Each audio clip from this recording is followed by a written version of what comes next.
Монголын эдийн засгийн чуулганы 15 салбар хуралдааны 7 дугаар хуралдаанаар хөгжлийн бодлогын гол сэдвүүд болго кластер, инновац, өрсөлдөх чадварын хэмжээ үргэлжсэн бодлогуудыг хүндсэн юм. Аргачлгүй юм.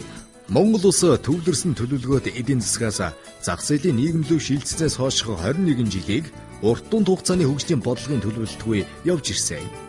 Үүнд эрдэмтэн судлаачид болоод эдийн засгийн чуулганд оролцогчид шүүмжлэлтэд хандаж явдаг эрх баригчдын төлөөллүүдэд хэлж байсан юм. Хуралдаанд төрийг төлөөлж хүнсгүүд аж ахуй хөнгөн үйлдвэрийн дэд сайд Зол жаргал, гадаад харилцааны сайд Замдан шатар, оюуны өмчийн газрын дарга Сарна нар байлцлаа. Харин хувийн хвшлийг төлөөлж Newcon компани захирал Бямб сайхан, иргэний нийгмээс эдийн засгийн бодлогын өрсөлдөх чадварын судалгааны төвийн захирал Отор Чулуу, эрдэмтдээс академич Дорж, олон улсын байгууллагаас Ханзл манаар оролцсон юм. Энэ салбар хуралдааныг Монгол улсын ерөнхийлөгчийн хэвлэл мэдээллийн албаны дарга Баттцаая хөтлөн явууллаа. Хуралдааны сэдв өргөн хүрээх амрах учир нэлээд санал шүүмжлэлийн дунд өрнөсөн юм. Хөгжлийн бидний зорилго ирээдүйн төсөөлөл ямар байх юм бэ гэдэг дээр л их голж анхаармаар байна. Ерөөсөө дэлхийн нийтийн хандлага бол өнөөдөр инновацийн чигээр хэмжээтэй эдийн засаг, мэдлэгийн эдийн засгийг бий болгох тэр зам руу явж байна. Тэгэхээр манай ирээдүйн 20 жилийн дараа, 10 жилийн дараа, 30 жилийн дараах төсөөлөл бол ерөөсөө Монгол улс инновацийн эдийн засагтай байх ёстой. Тэрний үнд суурийг бүрдүүлсэн байх ёстой гэдэг дээр төвлөрөх ёстой. За миний хувьд судлаачны хувьд бол манай Монголд өнөөдөр хоёр зам байна хөгжлийн. Нэг нь бол одоо хэмээрээ ингээд түүхийн эдийн бааз хэмээрээ үлдэх. За нөгөө нь бол яг энэ инновацийн эдийн засгийн бүрэн эрх тэгшүүн болж хөгжих гэсэн энэ хоёр арга зам байгаа. Энэ бол энэ өрсөлдөх чадвартай ч холбоотой. Тэгэхээр манай эдийн засаг бол жижиг эдийн засаг. Бид нар чамлагдаг зах зээл байгаа энэ төр. Гэхдээ жижиг эдийн засаг бол нөгөө тал нь давуу талтай. Маш динамик, уян хатан. Тэгэхээр энэ давуу тал дээр бид нар суурлаад Монгол улсыг яг дэлхийн нийгэмлэгт жижиг дунд үйлдвэр шиг хөгжүүлэл яасан бэ гэсэн эдий байгаа юм. Монголчууд 880 орчим тэрбум төгрөгийн хүнсний бүтээгдэхүүн үнээр нь тооцоход дотооддоо үйлдвэрлээд 300 гаруй сая долларын импортын хүнсний бүтээгдэхүүн хэрэгэлдэг. Энэ бол 2009 оны статистик тооцоон дээр ойролцоогоор хийсэн анализ.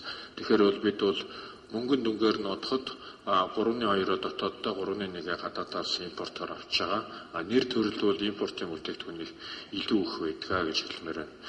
За 15 тэрбум төгрөгийн сүү өндөг төлсний зүйл импортлж байна гэж байна. Бид үүн дээр арга хэмжээ авч байгаа зөв дотоодын өндөгний аж ахуйнууд бол дотоодын хэрэгцээг 140% хангахаар тооцоо гарчихсан байгаа. За бид бол одоогоор Монгол улсад 5 хуурай сууны үйлдвэр байгуулад Монголын дотоодын хэрэгцээнийхээ хуурай сүүг 50% импортыг 50% багасгаж дотоодосоо үйлдвэрлэх зорилго тавиад ажиллаж байгаа. За юуны хувьд ноолрын хувьд 100 тэрбум төгрөгийн тоо яаж гарсан бэ гэхээр Монголын өнөөдөр ажиллаж байгаа бүх ноолрын үйлдвэрүүдийн утас эрх хүчин чадал нь бол бүх үйлдвэрүүд нийлээд хамгийн ихээр бодоход 900 тонн байгаа. 900 тонн утас гаргахын тулд бол бид бол 2000 тонн бохир ноолуур хэрэгтэй. Тэгэхээр өнөөдрийн Монголын бүх үйлдвэрүүдийг бүрэн хүчин чадлаар нь ажилуулахын тулд бид эхний ээлжинд 2000 тонн бохир ноолуур худалдаж авах мөнгийг эргэлтийн хөрөнгийг шийдвэрлэж өгье гэсэн үүднээс эхний ээлжинд ажиллаж байгаа. Ер нь бүр хийгдээ туршигдсан дэлхийн зах зээл дээр бүтээгдээд худалдаалагдсан тийм нано технологи тэдний тухайд ярих хэрэгтэй болов гэж бодож байна. Тэр эрдэмтэд чинь гадна хаягдчихад байгаа юм шүү. Жишээ нь Монгол эрдэмтэн нано бордоо зохиоцсон явж байна. Тэр эрдэмтэн манайхан дэмжихгүй тэгэл гадаад гараад тэрийг үйлдвэрлэл гадаадын зах зээлд худалдаалж штеп. Монгол нано технологи давуу зохиоцсон эмэгтэй явж л штеп. Бид нар эмнэлгийн тоног төхөөрөмжтэй зохиолоо дэлхийн зах зээлээр худалдаалж байна. Тэгээд Монголд энийг эмнэлгийн тоног гаднаас өндөр үнэтэй авч л байна шүү дээ. Тийм учраас ийм тодорхой хийцэн, бүтээгдсэн чаддаг энергинд тэгэл дэмжил дээ. Эхний удаа. Түүнээс бол ингэж бодож чинь тэгэж бодож чинь амгалан тавин байцгаа бид нар судалж ийн гэсэн хариултад ярих болио. Бид 20 жил ярьсан шүү дээ. Гаднаас ирж байгаа маш өргөн том айрын худалдаа авагч, үйлчлүүлэгчдийн айрын ирэх гэдэг шүү дээ. Тэгэхээр чинь бид нар нэгэнд Оросоос сэтгэлгээний хувьд илүү гарцсан бол энэ хилээ хурдан нэгээд нийтдээ эдийн засаг гэдгээ зоригтойгоор хэмээр байх юм.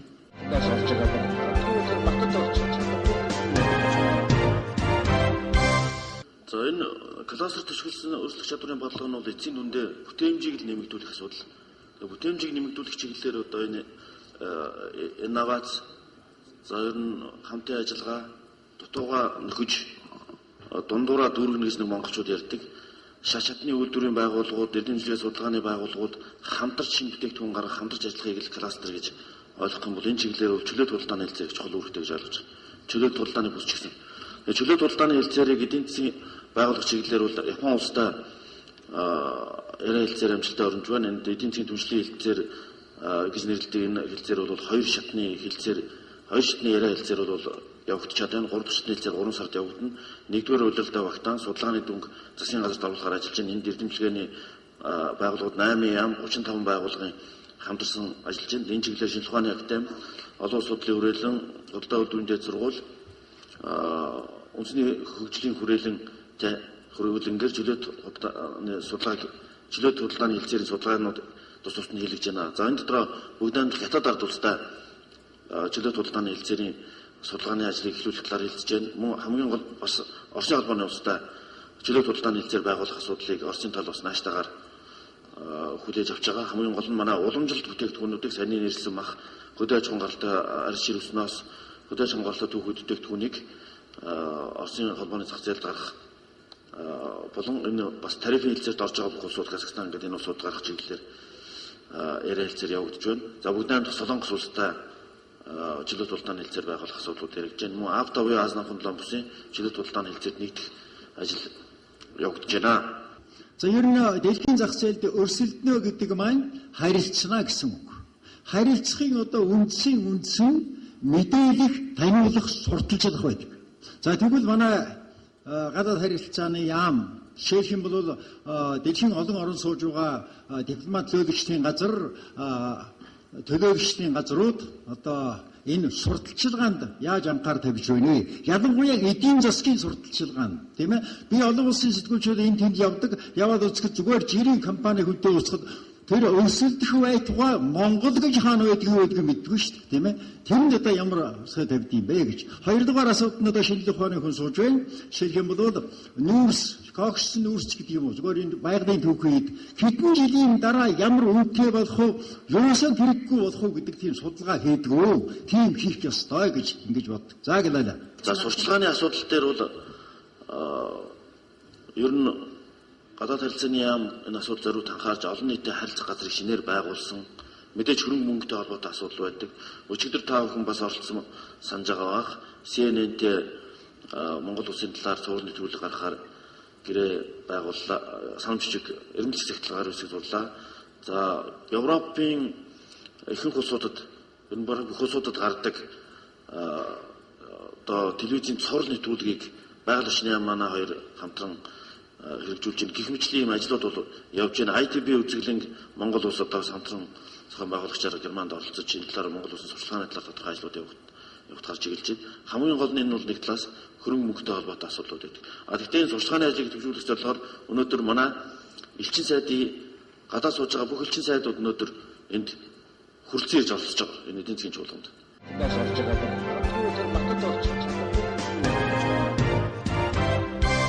Маш тодорхой төслийн талаар асуумаар байна. Тэр нь болохоор Sunshine аж үйлдвэрийн парк. Тэгэхээр 2009 онд Boston Consulting Group яг Монголд кластер ямар байж болох юм бэ гэдэг судалгаа хийсэн байгаа. Тэр нь болохоор яг Sunshine дээр уул уурхайн бүтээгдэхүүнийг харьцангуй давуу тал болох уул уурхайн бүтээгдэхүүнийг өрсөлдөөц болгохоор ийм төслийн яг концептыг гаргаж өгсөн байгаа. Тэгээд тэрний дараагаар бол яг Wally Parsons тис ондоо шал өөр тийм судалгаа хийсэн байгаа. Тэгэхээр яг энэ төслийг хэрэгжүүлэх хүрээнд улсын хурлаас парламентын хэмжээнд хэд хэдэн тогтоолууд гарсан байгаа. Дээрээс нь засгийн газрын тогтоолууд байгаа. Тэгэхээр хэрэгжилтийн хувьд бол галт тэрэг нь ерөөсөө явцсан гэсэн. Тэгэхээр энэ төсөл дээр өрсөлдөх чадвар судалгааны төв ямар байр суурьтай байна, хэр мэдээлэлтэй байна. Тэгэхээр өрсөлдөх чадвар бол өөрөө маш хөргөн хүрээтэй ойлголт.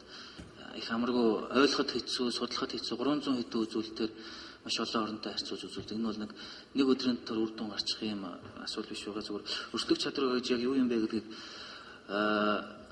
ойлгодог талаар бол 20-30-аад албан ёсны тодорхойлт бий.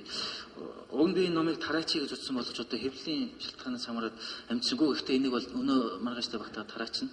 Энэ номын сүүл хэсэгт бол өрсөлдөх чадвар гэж юу вэ гэдгийг хэлсэн баг. Завраг 50-аас юу тодорхойлт бий. Тэгэхээр энэ бол та бүхний өөрсдийн сонголтын асуудал юм а. Зүгээр би хувьдаа юу гэж боддог гэхээр компаниуд мань хэр өрсөлдөх чадвартай байна. Компаниуд дэмжиж байгаа тэр төр маань тэр компаниудаа үйлчлэгээ яаж үзүүлж чадж байна гэдгээр бусад улс орнуудтай харьцуулах ингэх замаар компаниуд нь ашигтай үндэстэн өөрөө одоо тийм баялагт хүрэхтэй тэр боломжийг одоо олж харж байгаа, хэлцэж чадж байгаа, бодлого олж байгаа энэ чадрыг бол ерөнхийд нөрслөх чадвар гэж ойлгож байгаа.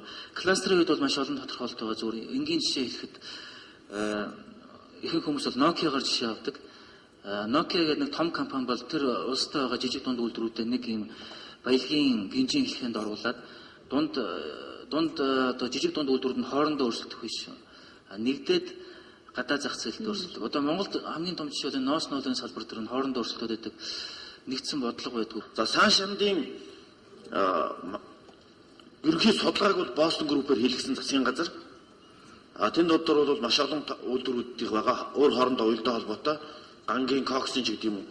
Тэгтэл тэрний яг техник эдийн засгийн үндслийг бол боловсруулах асуудал, тэрний үр ашигын асуудал, одоо гангийн үйлдвэрлэл, нэмэн үрдэг шингэсэн бүтээгдэхүүний маань үйлдвэрлэлийн үр ашигын асуудал бол ямар байх гэдэг асуудал одоо наривсан судалгааныхаа шатанд явж байна гэж болж байна. Саншандын аж үйлдвэрийн парк, төмөр замын бодлого бол бүгд энэ кластертай мэдээж тодорхой хэмжээгээр уялдаж Boston Group-ээр боловсрогдсон байгаамаа.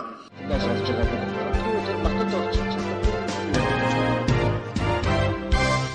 малчид бол захилгаан байхгүй. Зүгээр нэг нарны цагаар нэг гэрэл шийдэ асаахаас өөр байхгүй байж шít. Тэгэхээр энийг шийдэх технологи бол бэлэн болсон байна. Австралид ч байж, Франц улсад ч байж хоёр технологи өрсөлдөд явж байгаа. Энэ юу гэхээр агаарын даралт хөдөлгүүр бүтээч байгаа. Энэ харьцангуй хямдхан технологи юм лээ. Бөөнөр үйлдвэрлээд эхлэхээр $500 болно гэж байгаа нэг мотор. Тэгэхээр энэ моторыг бид нар аваад л одоо үдэ аж ахуйд нэвтрүүлэл ингээл явчихад маш олон асуудлыг шийдэх гэж байгаа. Нэгдүгээр ерөөсөө импортын одоо нефтийн хэмжээ багасна. Малчид бол одоо хямд тээврийн хэрэгсэлтэй болно. Малчид бол захилгааны их хэмжээгээр үйлдвэрлэх боломжтой болно. Монгол үндсэндээ 3 схемтэй юм хийх ёстой юм шиг байгаа. Эхлээд нэг логистикийн нэг том бүтэд үтс, дараа нь нэг үйлдвэрлэл, дараа нь буцаад нэг үйлдвэрлэлээсээ гараад буцаад явдаг логистикийн дэд үтс. Тэр логистикийн дэд үтс нь зарим нь гадагшаа чиглэсэн, зарим нь дотоодынхаа зах зээл рүү чиглэсэн ийм юмыг зохион байгуулах хэрэгтэй юм шиг байгаа. Тэгэхээр бол Монголын өнөөдөр үйлдвэрлэл, Монголын бас эдийн засгийн амьдралд хамгийн том нэн тэргүүн шийдэх ёстой асуудал бол дотоодын логистик сүлжээний асуудал. Энийг төр бодлогоос салгаад тавьсан учраас чэнжүүд нэртэй улсууд өөрхий бор зүрхээр хийгээд ад үзэгдээд явагддаг. Энийг бол ямар юм эдийн засагт ямар хор уршиг авчрах гэж байгаад нь урчиж мэдрэхийн аргагүй одоо ил задгаагаар нь хаягдсан байгаа. Тэгэхээр төр хувийн хвшлийн хамтын ажиллагааны үр дүнд энэ Монголын дотоодын логистикийн сүлжээний асуудлаа бид нэг тийш нь зохицлох ёстой гэж боддог. Салхин парк барыг гэж одоо бодоход бол дор хаяад нэг суур судалгаа гэдэг юм дээр нь 3 жил судалгаа хийдэг. Тэгсний үндсэн дээр л одоо өнөөдөр тэн дээр салхин парк барих уугүй гэдгийг шийднэ. Тэгээд дээр нь бол энэ чинь одоо өндөр хэмжээний хөрөнгө оруулалт. Энэ жил бол жишээл Newcom Group бол одоо энэ салхин паркын төсөлд бол 110 тэрбум төгрөгийн одоо хөрөнгө оруулалт хийгээд энэ бүтээн байгуулалтыг Монгол улсад одоо бий болгож байна. Тэгээ энэ чинь бол одоо зүгээр одоо ингээд хөрөнгө гаргаад барьсан гэж байхгүй бас одоо тодорхой хэмжээний зээл авна. Энэ бүх зүйл дээр бол одоо төрөөс буюу засгийн газраас тодорхой одоо хөтөлбөрүүд байгаа. Тэр хөтөлбөрүүдийн хүрээнд бол бид нэр одоо энэ төслөө хийж байгаа л да. Тэгээ бэрхшээл бол мэдээж байгаа. Яг тэгэхээр тэр нь юутай холбоотой гэхээр өмнө ийм юм хийж байгаа учраас бидний туршлага дутагдсан болж байгаа. Тэрнээс бол яг юмаа зориод хийх юм бол өнөөдөр бас боломжтой байна. Гол нь одоо санаачлагыг гаргаж өгөх хэрэгтэй. Тэр нь бол одоо хувийн хвшил биднээс өөрөөс нь гаргах ёстой. Тэгээ гаргаад тэрийг одоо зөвөр концепцээ боловсруулад тэгээд яг стандартын төвшөнд юм хийх юм бол боломжтой байна. Одоо Монголын эдийн засгийн машин байгаа бол энийг уул уурхай мөнгөөр чирээд асаах гэдэг эсвэл тэр Монголын эдийн засгийн машиныг төлөх гэдэг шүү дээ. Тэгэхээр одоо Монголын эдийн засгт бол төлөх эсвэл одоо чирэх аль ч хүчний хэрэггүй. Ямар хүч вэ гэхээр Монголын эдийн засагт өөрөөр нь амжилт өгч байгаа. Тэрийг одоо бизнес эрх бид юу гэж харж байгаа гэхээр хэрэглийн эдийн засагт эзэн болмоор шүү дээ. Хэрэглийн эдийн засгээс гол зам болгоод энэс одоо бол 90 мөнгө ярихад бол уул уурхай мөнгө бол уруудаг мөнгө шүү. Уруудаг мөнгийг дагаж Монголын эдийн засаг бол шуурхаал нь өдөртөж болохгүй. Хэрэглээний эдийн засгийн мөнгө бол хөндөө бол ёстой мааны өрийн шиг хэрэгтэй. Тэгэхээр хэрэглээний эдийн засгад бид нар тоглоо сурчих юм бол дэлхийн эдийн засгт өрсөлдөж чаднаа. Монголда сайн сайхан ярина. 3 сая гутал $100 3 тэрбум төгрөг шүү дээ. Одоо сая хэрэг толгойн өргөө гарч байгаа бол үндэслэлээр хөгжүүлэхийн тулд эргэлтэн өргөөг нь хийж хүндтэй энэ дээрээс зол байсаад амлаж байна. Үнэхээр одоо толгойн өргөө гарах цаг болсон шүү. Эндээс орж байгаа батад орж уул уурхай хөгжөөд уул уурхайгаас их хэмжээний мөнгө ашиг орлого олох тусам үүнийг өмнө байсан уламжлалт эдийн засаг, уламжлалт үйлдвэрлэл, уламжлалт аж ахуйгаа хөрөнгө оруулалт хийх ёстой гэдэг энэ бол тийм теорем болцсон байгаа. Тийм учраас бол бид бол мал аж ахуй дээрээ суурилсан, тэгээд хөдөө аж ахуй дээрээ суурилсан хөгжлийн кластер хийх бүрэн болцоо байгаа. За түрүүний бэм сайхны ярьдгаар төрийн шийдвэр удаан байдаг гэдэг нь төр хувийн хвшлийнхэн хоёулаа маш ерөнхий асуудалд ерөнхий ханддаг, ерөнхий ярьдаг нь асар том тийм одоо цаг хугацаа алдсан юм болдгоо гэж хэлмээр. Бид нэр ноодор боловсруулах үйлдвэрийн гадаад худалдаа очоод гадаад дахь гэрээ байгуулад ирдэг сезон болсон. Монгол улсад буугаад ирсэн чинь хими хортой байцсанд нь тэмдэгтийн хороолцоо 75 сая төгрөг тавьсан байж байгаа шүү дээ. Тэгэхээр зэрэг энэ ингээд бид нэр ингээд байх юм бол дөнгөж босч өндөх гэж ядж байгаа салбараа бид яаж хөгжүүл бид одоо яаж чадвартай болох юм бэ юм. Монголд одоо цагаан алт гэж байгаа ноолуураа бид нэр одоо өрсөлдөх чадвартай болгомоор байна. Зол жаргал сайдаас сумаар байна. Та одоо 3 төвшөнд өртгийн шүлжээг бий болгож болох юм аа гэж хэллээ тийм ээ. Тэгэхээр энэ өртгийн шүлжээний яг экспортод чиглэсэн талыг баримтлахад өнөөдрийн бодлого боловсруулагч хүнийхээ хувьд та үйлдвэрлэгчдийн борлуулалтын болон нийлүүлэлтийн шүлжээний хамгийн хүндрэлтэй асуудлыг юу гэж харж байгаа вэ? Оюуны өмчийн газрын сарнагаас сумаар байна. Энэ зол жаргал сайд сая үндсэндээ 3 зүйлийн чиглэлээр бид нар өртгийн шүлжээг бий болгож болох юм аа гэж хэлсэн. Тэгэхээр энэ 3 чиглэлд үндсэндээ яг Монгол улсын патент авсан хувь хүний нэр дээр, эрдэмтнийхээ нэр дээр болон компанийн нэр дээр авсан ямар патентууд байдаг вэ? Нэгэнт хийчихсэн үйлдвэрүүдээ биднес унгаахгүйгээр дэмжиж улам цааш нь хөгжүүлээд явуулах ёстой. Энэ бол одоо ноолуурын үйлдвэрүүд, аль ширны үйлдвэрүүд, оёдлын үйлдвэрүүд, хүнсний үйлдвэрүүд, нэхэмлийн үйлдвэрүүд байгаа.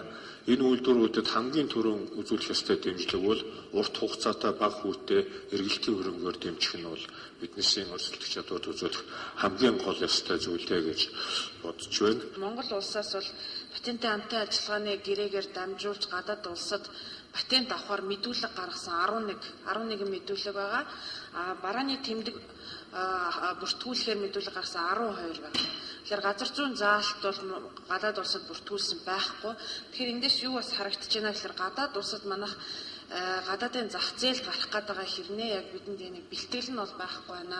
Монголын компаниуд болон эрдэм шинжилгээний байгууллагууд өөрийн патент болон оюуны өмчийг бол гадаад бол ерөөсөө хамгаалаагүй байна. Тэгэхээр үүнд бас юу нөлөөлж байна вэ гэхээр энэ санал гэдэг талаас оруулъя гэж бодож байна. Өнөөдрийг болтол оюуны өмчийн бодлогыг оюуны өмчийг бий болгох, бүтээх, хамгаалах, аман түүнийг ашиглахтай холбоотой энэ бодлогыг бол зөвхөн төрөөс зохицуулж ирсэн. Тэгэхээр энийг бол эвдэж өнөөдөр тэр баялагийг бий болгож бүтээж байгаа улсууд, тэр баялагийг ашиглаж мөнгө болгож байгаа улсууд оролцооч гэсэн юм уриалга бол гаргаж байна. Зөвхөн миний мэдхээр нэг патент төр Багнуурын Монхимо гэдэг одоо юунд адууны ясыг нано хэмжээнд боловсруулад тэгээд тийм эмнэлгийн бүтээгдэхүүн болгоод гаргахаар Солонгосын нэг сургуультай хамтраад хийсэн манай Монголын Дэмбэрл хэм билээд нэг докторын нэг юу патент байдаг гэж би ойлгодог. Эндээс орж байгаа батад орж Миний асуудал зандан шийтэр сайд руу хамаархан зөв болов гэж ингэж бодож байна. За юуны орд энэ дэлхийдээр Монгол асар их баялагтай улс орн гэдэг нь 1960-аад оны сүүлд 70-аад оноос эхэлж дэлхийд мэдэгдсэн хэд илэрхий задгай тавьсан бол 1990 он. Тэгэхээр энэ ашигт мартамлыг эзэмшихийн төлөө энэ юунд оролцохын төлөө улс болон ашиг сонирхлын бодлого оруулж ирж байна. Тэгэхээр Монгол улсын ашиг сонирхлыг геополитикийн үүднээс та юу гэж ойлгод юм бэ? Ашигт мартамлыг олборлох энэ салбарт ажиллаж байгаа гадаадын хөрөнгө оруулагчид ямар ашиг сонирхлын үүднээс Монголтой харьцаж байна вэ гэж та боддог бай. Энэ замшиг сайдад хандж байгаа шүү дээ.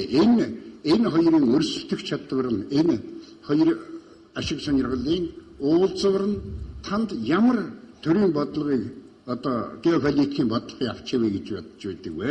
Ер нь Монгол улсын үндэсний язгуур эрх ашиг эдийн засгийн тогтнол эдийн засгийн болон улсын аюулгүй байдлыг хангах улс дипломатын аргаар хангах үндсэн зорилгынхаа хүрээнд манай гадаад бодлогын одоо тэргүүлэх чиглэл бол мэдээж хоёр хөрш оронтойгоо харилцаа хөгжүүлэх явдал мөн 3-40 хөршийн улс төр эдийн засгийн сонирхлыг Монгол улсад бий болгох явдал бол бас манай гадаад бодлогын бол бас одоо чухал зорилтуудын нэг юм аа. Энэ томоохон Монгол улс бол уул уурхайн ихээхэн баялагтай дэлхийн 10 улсын нэгэнд орж байгаагийн хувьд энэ уул уурхайн бодлогыг хэрэгжүүлэхдээ тэгээ баялагын хараалаас аль болох тойрч улс орнуудын хөрш орнуудын болон урд чөшүүдийн эдийн засгийн сонирхлыг хангаж тэгтээ хамгийн гол нь Монгол улсын өөрийн одоо эдийн засгийн аюулгүй байдал үндэсний эрх ашиг сонирхлыг дээдлэх зарчмаар хандах учиртай. Ингэхдээ тэр баялагын хараал гэдэг бол зөвхөн гадныхны сонирхол биш. Дотоодын бүх иргэдийн тэр асар их баялаг байна гэсэн тэр нэг сонирхол тэрнээс хүн болгон хүртэх гэсэн шунал гэж хэлэх яваад ихдээ тэр сонирхол болгон чинь бүгд ингэж дотооддооч гадааддаач хэд их дүрлзэн шатах нь өөрөө бас тодорхой хэмжээний эрсдлийг дагуулж болцсохгүй юм гэсэн ийм судалгааг бас зарим гадны байгууллагууд, дотны байгууллагууд хийх юм шиг байна. Тийм учраас энэ баялагын хараал бол хүн болгоны бас сэтгэлд бас байт юм шиг байна гэж ойлгож байгаа. Энэ бол манай үндэсний аюулгүй байдалтай холбоотой асуудал. Тэндээс орж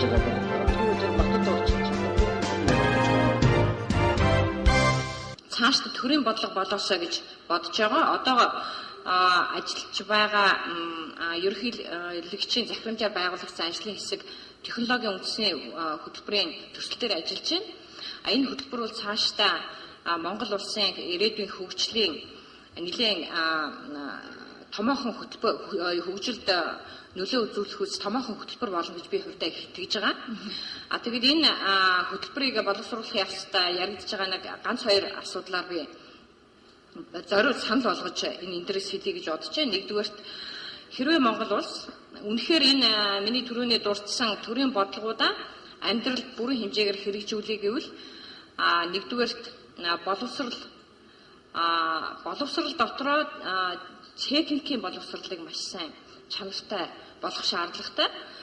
Технологийн чиглэлээр мэргэжсэн хүмүүсийг бэлтгэх хэрэгтэй байна. Бас нэг дутагдаад байгаа ч гэх юм уу бидэрт байгаа боломж нь юу байгаа гэхээр бид нар өнөөдрийн хүртэл төсвийн хөрөнгө оруулалт болон улсын үйлдвэрийн газруудын хөрөнгө оруулалт бол харьцангуй доогуур түвшинд явж ирсэн л дээ. Одоо ингэж харахад бол бидний жилийн хөрөнгө оруулалт цаашдаа бол тэрбум доллараар яригдахаар хөрөнгө оруулалтын ийм төслүүд яригдж байгаа. Тэгэхээр олон улсын худалдаа болон бараа үйлчлэгийн худалдаа авалтанд өргөн хэрэгэлдэг. Одоогоор бол дэлхийн 120-д улсад хэрэгжилж байгаа офсетийн механизмыг хэрвээ ашиглах юм бол өөрөөр хэлбэл бид нар 100 сая долларын худалдаа авалт хийлээ гэхэд тодорхой хувийн дэлхийн дундаж бол нэг 25-30% байж байгаа. 25-30%-тай тэнцэх хэмжээний технологийн дамжуулалтыг үнгүүгээр хийх боломж байдаг. Өөрөөр хэлбэл бэлтгэн нийлүүлэгчтэйгээ гэрээ контракт байгуулах үедээ тохиролцоод технологийн дамжуулалтын өөрийнхөө чадварыг нэмэгдүүлнэ, эсвэл counter trade гэж англиар хэлдэг шүү дээ. Шууд манахаас энэ манай төлж байгаа төлбөрийн тэдний хувьтай тэнцэх хэмжээний барааг манахаас худалдаж авна гэд одоо бараг баартер шиг тийм ээ. Тийм юу нэ механизмыг хэрэглэх юм бол сайн энэ яригадаад байгаа зүйлүүд дээр бол нэлээд их хувь нэмэр оруулахаар юм механизм байгаа гэдгийг дурдахыг хүсэж байна.